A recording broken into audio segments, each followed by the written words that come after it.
വർഷം 1971. തിരുവനന്തപുരം മോഡൽ സ്കൂളിലെ കലാമേള നടന്നുകൊണ്ടിരിക്കുകയാണ്. അടുത്തത് നാടക മത്സരമാണ്.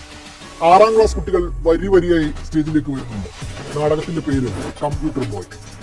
അതിൽ 90-കാരന്റെ വേഷം ചെയ്ത 11-കാരന്റെ പ്രകടനം കാണികളുടെ മനസ്സിൽ കയറിപ്പറ്റി. എന്ത് ഭംഗിയായാണ് അവൻ അഭിനയിക്കുന്നത്. എന്താണ് അവന്റെ പേര്? സദസ്സിൽ നിന്നാരോ വിളിച്ചു പറഞ്ഞു, മോഹൻലാൽ. അതെ, പിന്നീട് അഭിനയ കലയുടെ 6ാം തമ്പുരാനായി പതിറ്റാണ്ടുകളായി മലയാളി വിസ്മയിപ്പിക്കുന്ന മോഹൻലാൽ. 1960 മെയ് 21 പത്തനംതിട്ട ജില്ലയിലെ ഇലന്തൂരിൽ വിശ്വനാഥൻ നായരുടെയും ശാന്തകുമാരിയുടെയും 2ാമത്തെ മകനായാണ് മോഹൻലാൽ ജനിക്കുന്നത്.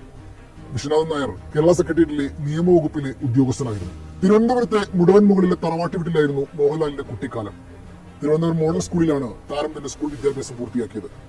നന്നേ ചെറുപ്പത്തിൽ തന്നെ അഭിനയത്തോട് അങ്ങനെ ആർത്തി ഉണ്ടായിരുന്നു ലാലിന്. സ്കൂൾ കലാമേളയിലെല്ലാം മിന്നും താരമായി. സ്കൂൾ കാലഘട്ടത്തിന് ശേഷം തിരുവനന്തപുരം MG കോളേജിൽ ചേർന്ന മോഹൻലാലിന്റെ അക്കാലത്തെ കൂട്ടുകാരായിരുന്നു പ്രിയദർശനും മണിയം പിള്ളരാജു. ആ സൗഹൃദം പിന്നീട് സിനിമകളായി മാറി. ഇന്നും പ്രിയൻലാൽ ചിത്രങ്ങൾ മലയാളിയുടെ ഇഷ്ട ചോയ്സാണ്. വീണ്ടും വീണ്ടും കാണാൻ തോന്നുന്ന സിനിമകൾ കൊണ്ട് എത്ര തവണയാണ് പ്രിയദർശനും മോഹൻലാലും വെള്ളിത്തിരയിലെത്തിയത്. സിനിമ ഉള്ളിൽ അങ്ങനെ കത്തി നിന്ന ആ 18-കാരന്റെ ചിന്ത എങ്ങനെ ബിഗ് സ്ക്രീനിൽ എത്തുക എന്നത് മാത്രമായിരുന്നു. അങ്ങനെയാണ് സുഹൃത്തുക്കൾ ചേർന്ന് ആരംഭിച്ച ഭാരത് സിനി ഗ്രൂപ്പ് എന്ന നിർമ്മാണ കമ്പനി നിർമ്മിച്ച തിരനോട്ടം ചിത്രത്തിൽ ലാൽ മുഖം കാണിക്കുന്നത്.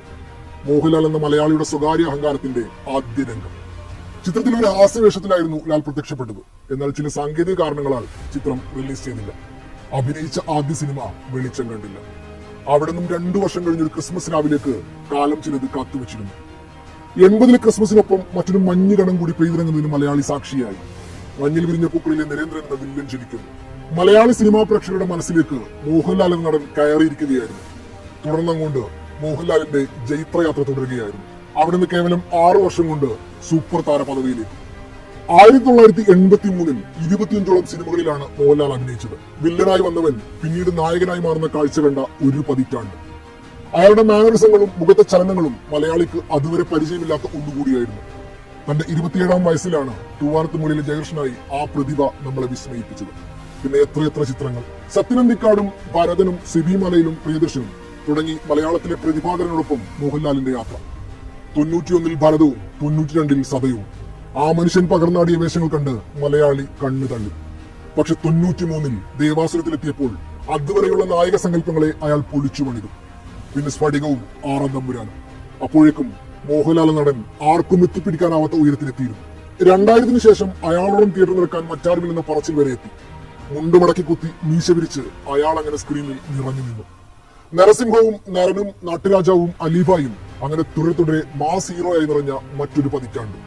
ഇതിനിടയിൽ കണ്ണുകൾ കൊണ്ടും വിരലുകൊണ്ടും അഭിനയിക്കുന്ന നടനായി മറ്റൊരു മോഹൻലാലും. 80-കളിൽ കൂടിയ കുടുംബ പ്രേക്ഷകർ മോഹൻലാൽ നടനെ ഒരു ഘട്ടത്തിലും കൈവിട്ടില്ല. അവർ അയാളെ ചെറുത്തു പിടിച്ചു. ലാലേട്ടൻ എന്ന് ഇഷ്ടത്തോടെ വിളിച്ചു. 2010-ന് ശേഷമാണ് ലാൽ തന്റെ ഗിയർ ചേഞ്ച് ചെയ്തത്. അതിനുശേഷമാണ് വലിയ വീഴ്ചയിൽ നിന്ന് എഴുന്നേറ്റ് നിന്ന് കുതിക്കാൻ അയാൾ തുടങ്ങിയത്. വീഴ്ചകളോളം തന്നെ വലിയ വിജയങ്ങൾ. പാൻ ഇന്ത്യ എന്ന് പറഞ്ഞു തുടങ്ങിയിട്ടില്ലാത്ത കാലത്ത് അയാളോടും മറ്റൊരു മലയാള നടനും അന്യഭാഷയിൽ പോയി അങ്ങനെ വിസ്മയിപ്പിച്ചിട്ടില്ല. കഴിഞ്ഞ 44 വർഷത്തെ സിനിമാ ജീവിതത്തിനിടയിൽ ഇന്ത്യ ഒട്ടാകെ ആരാധകരെ സൃഷ്ടിച്ച മോഹൻലാൽ 2 തവണ മികച്ച നടനടക്കം 5ഓളം ദേശീയ അവാർഡുകളും 9ഓളം തവണ സംസ്ഥാന സർക്കാരിന്റെ പുരസ്കാരങ്ങൾക്കും അർഹനായിട്ടുണ്ട്. കഴിഞ്ഞ ഏതാനും വർഷങ്ങളായി പരാജയത്തിന്റെ കൈപ്പിനീര് കൊടുക്കുകയായിരുന്നു മോഹൻലാലിന്റെ കരിയർ. അവിടെ ജീത്തു നേര് കൊണ്ടുവന്ന് അയാളെ തിരിച്ചറിവിന്റെ കാഹളം മുഴക്കി. വാലിബനൊന്ന് കാലിടറെങ്കിലും മലയാള സിനിമയിലെ മറ്റൊരു മൈൽ സ്റ്റോൺ ആണ് ആ സിനിമയും മോഹൻലാൽ കഥാപാത്രവും. മലയാളത്തിലെ ഇനി വരാനുള്ള ഏറ്റവും വലിയ റിലീസ് ഏതാണെന്ന ചോദ്യത്തിന് ഒറ്റ ഉത്തരമേ ഉള്ളൂ, അത് എമ്പുരാനാണ്. ഖുറേഷി എബ്രഹാം എന്ന കഥാപാത്രത്തിന്റെ ലുക്ക് പോലും ആരാധകർ അങ്ങനെ ഏറ്റെടുത്തിട്ടുണ്ട്. അഭിനയത്തിൽ വിസ്മയിപ്പിച്ച താരത്തിന്റെ സംവിധാന അരങ്ങേറ്റത്തിനായി കാത്തിരിക്കുകയാണ് ബറോസിലൂടെ മലയാളി.